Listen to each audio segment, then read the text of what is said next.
నమస్తే, welcome to our channel. నేను ప్రియాంకారావు.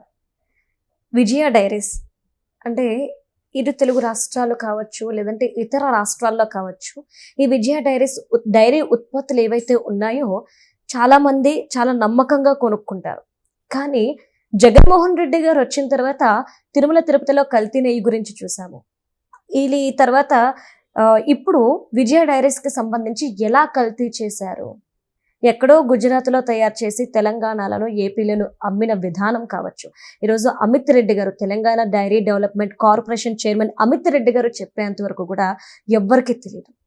అంటే ఇటు తెలంగాణ అంటే ఏపీ సంస్థలనే కాదు, తెలంగాణ సంస్థలను కూడా జగన్మోహన్ రెడ్డి గారు వదలలేదు. ప్రజల ప్రాణాలతో చెలగాటం ఆడుకోవడానికి అన్నిటినీ ఉపయోగించుకున్నారు అనడానికి ఇది ఒక నిదర్శనం. సో ఈ కల్తీ ఎలా జరిగింది, దీని వెనక ఎవరున్నారు, ఎప్పటి నుండి ఇది స్టార్ట్ అయ్యింది, అసలు నెలకి ఎన్ని టన్నులు ఎక్కడెక్కడ అమ్ముతున్నారు అనేది ఈ వీడియోలో క్లియర్గా తెలుసుకుందాం. మనతో మాట్లాడడానికి టీడీపీ స్పోక్స్ పర్సన్ సూర్యదేవర లత గారు ఉన్నారు. ఆవిడతో మాట్లాడి మరిన్ని విషయాలు తెలుసుకుందాం. నమస్తే మ్యామ్, ఈరోజు అమిత్ రెడ్డి గారు చెప్పిన మాట వింటే అందరూ షాక్ అయిపోయారు. అంటే విజయ డైరీ అనేది ఒక గవర్నమెంట్ బ్రాండ్, దీన్ని కూడా కల్తీ చేసేసారు జగన్మోహన్ రెడ్డి గారు. అంటే ఆ ధైర్యం ఎక్కడి నుండి వచ్చిందంటారు? అసలు దీన్ని వెనుకున్నది ఎవరు, ఎలా చేశారు?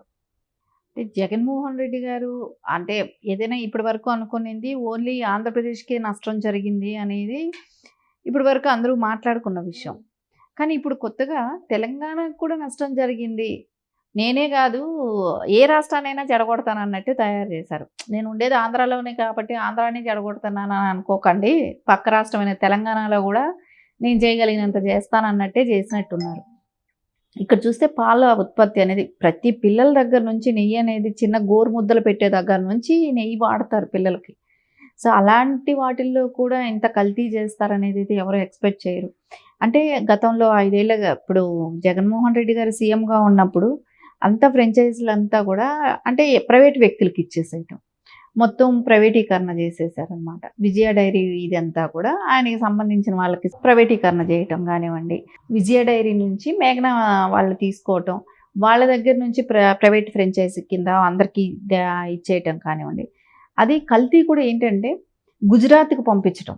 గుజరాత్లో నుంచి నెయ్యి నెలకి 100 టన్నుల నెయ్యిని అంటే వనస్పతి ఆయిల్ కలిపి, నెయ్యిలో ఆయిల్ కలిపి వనస్పతి ఆయిల్ కలిపి సో నెయ్యి కింద మార్చి అదే నెయ్యిని విజయ బ్రాండ్ పేరుతో, అంటే విజయ అంటేనే గవర్నమెంట్ది అని చెప్పేసి ఒక నమ్మకం ఎక్కువ ఉంటుంది ఎవరికైనా కూడా.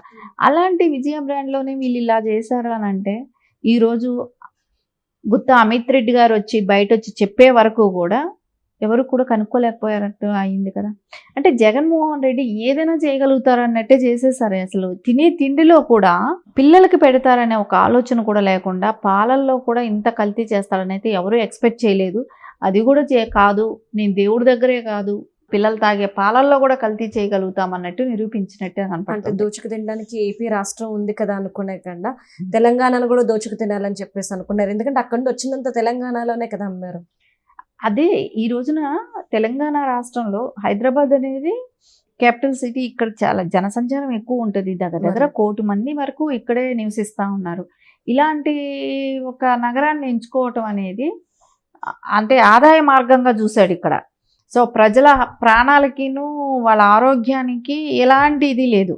ఎంతసేపు ఏది చేయాలన్నా మనం మనీ మైండెడ్, ఇంకా ఎవడైనా పోయినా నాకు బాధ లేదు, వాడి ఆరోగ్యం ఏమైనా బాధ లేదు అన్నట్టే మొత్తం ఎంతసేపు ఆయన సంపాదన కోసం చేసి ప్రజల ఆరోగ్యాలతో ఆడుకోవటం జరిగింది.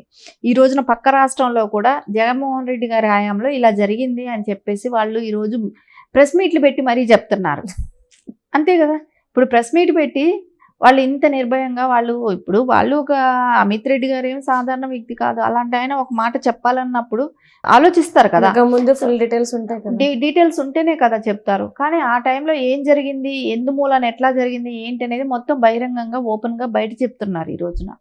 సో దీనికి ఎవరు సమాధానం చెప్పాలి? జగన్మోహన్ రెడ్డి గారు చెప్పాలి. అలా పాల ఉత్పత్తుల్లో కూడా నువ్వు ఇలాంటి రకంగా ఎలా చేసావు? ఇప్పుడు మొన్నటి వరకు ఏమీ లేని ఈ రోజున మనకి ఇప్పుడు అర్థమవుతుంది ఫేక్ బ్రాండ్స్ని ఎలా తయారు చేయాలనేది. అదే బ్రాండ్ లాంటివే నువ్వు హెరిటేజ్ని కూడా నువ్వు బ్లేమ్ చేయాలని చూసావు కదా చక్కగా. ఈ రోజున అది కాదని తెలిసింది కదా. అది అంటే నువ్వు ఎలాంటి వాళ్ళకైనా ఇప్పుడు విజయాన్ని ఫేక్ చేసేసావు అంటే అదేలాంటి బ్రాండ్స్ కింద ప్రైవేటీకరణ Create చేయించి చేసేసారు. ఉత్పత్తులు కూడా డూప్లికేట్ తయారు చేసేటట్టు చేసేసావు. సో అదేలాగా నువ్వు హెరిటేజ్ కూడా చేసి ఉంటావేమో. చేస్తారు. ఎందుకంటే ఈరోజు విజయాది బయట చెప్తున్నారు కదా, అదే మేము హెరిటేజ్ది ఇట్లా చేసావా అని అంటే నమ్మరు కదా. ఎందుకంటే ఒక పార్టీకి సంబంధించిన వాళ్ళు వాళ్ళ బిజినెస్లు దెబ్బతీయడానికి ఇట్లా చెప్తున్నారని ఏదో ఒకటి మాట్లాడేవాళ్ళు. సో వీళ్ళు ఏదో సొంతంగా ఏదో చెప్పుకుంటున్నారనే వాళ్ళు. ఈ రోజున విజయ గవర్నమెంట్కి సంబంధించిన దానిలో ఇలా జరిగింది, కల్తీలు జరిగాయి, ఇలా చేశారనేది ఈ రోజున పక్క రాష్ట్రం వాళ్ళు చెప్తున్నారు.